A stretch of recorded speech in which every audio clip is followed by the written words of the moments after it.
We are going to talk about equations and how to solve them and what a solution is. So when we do solving equations, we have to figure out what is an equation.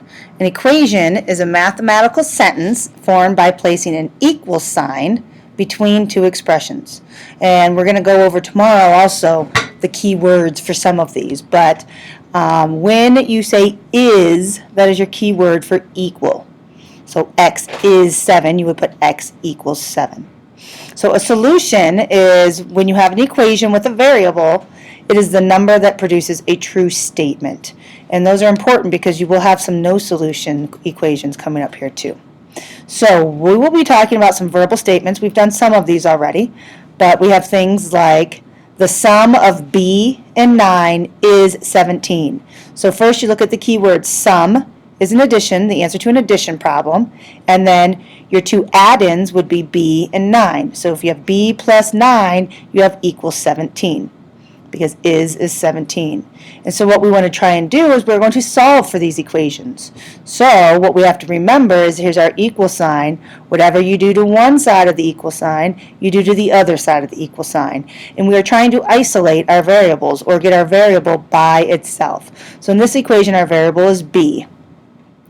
And we need to get 9 off of the side of the equal side that b is. So I take the opposite of whatever process you're doing.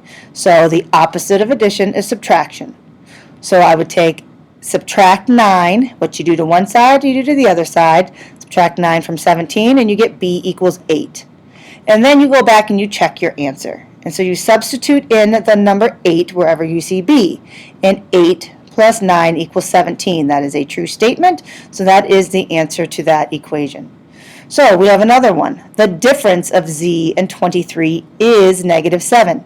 So again, we know difference is the answer to a subtraction problem. And it says the difference of z and 23. So z minus 23 means equal negative 7. And so here, remember, a subtraction is add the opposite. So the opposite of negative 23 would be positive 23. So we add 23 to both sides. And then here you can see you have negative 7 plus 23. So these, you take the difference, keep it as a positive, and we get z equals 16. We go back in and we plug that in. 16 minus 23 is negative 7. And so that is a correct statement also. So that is a solution to this equation. Now, let's go to product. Product is the answer to a multiplication problem. So we have the product of 12 and negative k is negative 60. Is means equal, so we have 12 times negative k equals negative 60. So basically we have negative 12k. And I get k by itself, so I divide. Since we're multiplying, the inverse operation is division, or the opposite of that. So our inverse, divide by negative 12. What you do to one side, you do to the other side. So I have negative 60 divided by negative 12, and I find k equals 5. I go back in there and I plug it in. Now remember, I just found k, not negative k, so that negative sign still stays there. So you have 12 times negative 5 equals negative 60. Again, that is true, so we know we have the correct answer. And then my last example for this is the quotient of t and 5 is 11. And we say quotient is the answer to a division problem.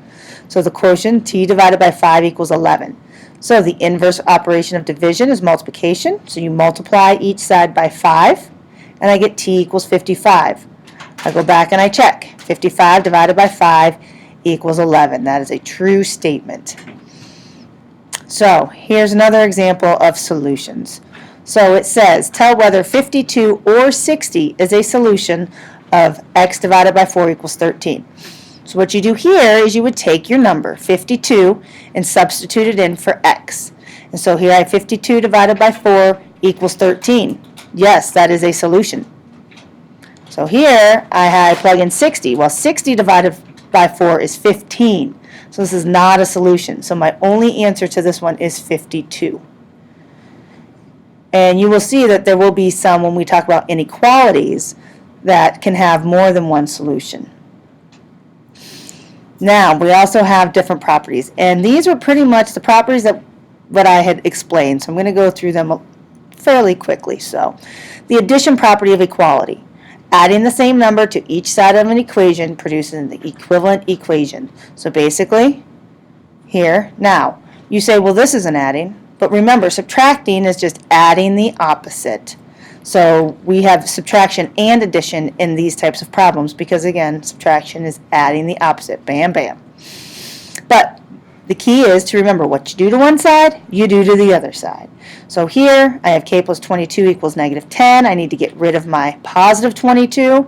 So I take a negative 22. Both sides, k equals negative 32. Plug it in, check it, and we're good. Here's another one. I have 62 equals m minus 15. Well, remember, bam, bam. So m plus a negative 15. The opposite of negative 15 is positive 15. What I do to one side, I do to the other side. And I say m equals 77.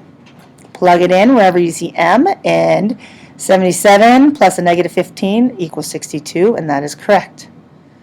So our division property of equality.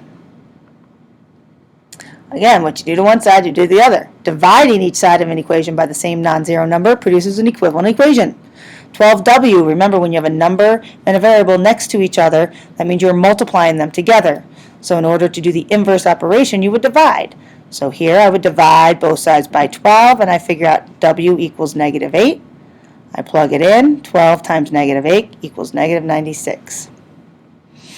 And last but not least, our multiplication property of equality. Again, multiply each side of an equation by the same non-zero number produces an equivalent equation. So here we have a divided by 12. Well, the inverse operation of division is multiplication. So if you see here, I multiply it by 12 over 1, because 12 over 1 is the same thing as 12. And I can see here, this produces 12a over 12, and my 12s cancel out to become 1. And what I do to one side, multiply by 12, I do to the other side, multiply by 12. So I get a equals 132. Go back and check it. 132 divided by 12 equals 11. So that's what we took notes on. Tomorrow in class we will do more practice in this and using word problems to do these and applying it to also decimals. So enjoy your evening.